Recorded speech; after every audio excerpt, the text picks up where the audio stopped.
ថ្ងៃនេះខ្ញុំមកឆ្លើយ comment របស់បងប្អូនស្រីមួយខ្ញុំមកដឹងថាកូនបងប្អូនស្រីគាត់អាយុប្រហែលហើយដែលអត់ចង់រៀនហ្នឹងតើគាត់អត់ចង់រៀននៅផ្ទះឬក៏គាត់អត់ចង់ទៅសាលារៀនសន្មតថាកូនបងប្អូននៅតូចចុះហើយគាត់អត់ចង់ទៅសាលារៀនបងប្អូនទៅរកមូលហេតុច្បាស់លាស់សិនតើហេតុអីបានគាត់អត់ទៅសាលារៀនខ្ញុំអាចចែកម្លែកមូលហេតុធំមួយចំនួនដែលក្មេងគាត់អត់ចង់ទៅរៀនទី1គឺនៅសាលាហ្នឹងអាចមានអ្នកប៊ូលីគាត់លេងសើចឌៀមដាមគាត់ឬដងគាត់ឬក៏វាយគាត់អីចឹងទៅបញ្ហាទី2គឺសាលាគាត់អាចមានរៀនជ្រៅពេកឬក៏ច្រើនពេកឬក៏សាលាហ្នឹងមានរៀនគេប៉ុណ្ណឹងប៉ុន្តែគាត់រៀនអត់ទាន់គេក៏គាត់អត់ចង់រៀនដែរទី3ហ្នឹងគឺគាត់ចង់នៅផ្ទះជាងតែមកនៅសាលាហើយគ្រប់វិន័យសាលាអីច្រើនមុខច្រើនមាត់ផងគាត់អត់ចង់មករៀនចំណុចទី4គឺអាចនៅសាលាហ្នឹងគាត់ធុញមកនៅសាលាហ្នឹងគាត់មានកម្មវិធីដែលឲ្យក្មេងសប្បាយក្មេងចូលចិត្តចាំបងប្អូនអាចស្រាវជ្រាវមើលតាមមូលហេតុមួយណាតែខ្ញុំអាចចូលរួមគំនិតមួយចំនួនដែលជំរុញទឹកចិត្តកូនឲ្យទៅរៀនទី1បងប្អូនអាច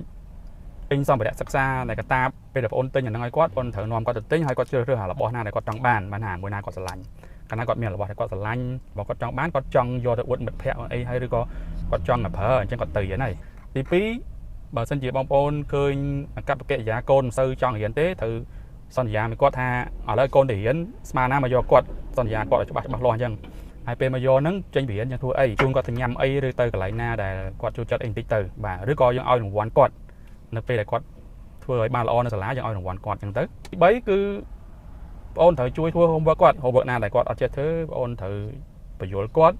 ឬក៏គាត់ចេះធ្វើបងអូនត្រូវគាត់អង្គុយនៅក្បែរគាត់ដែរអញ្ចឹងជាសរុបមកវិញបងអូនត្រូវមូលហេតុច្បាស់លាស់សិនតើហេតុអីបានជាកូនបងអូនគាត់អត់ចង់ទៅរៀនអញ្ចឹង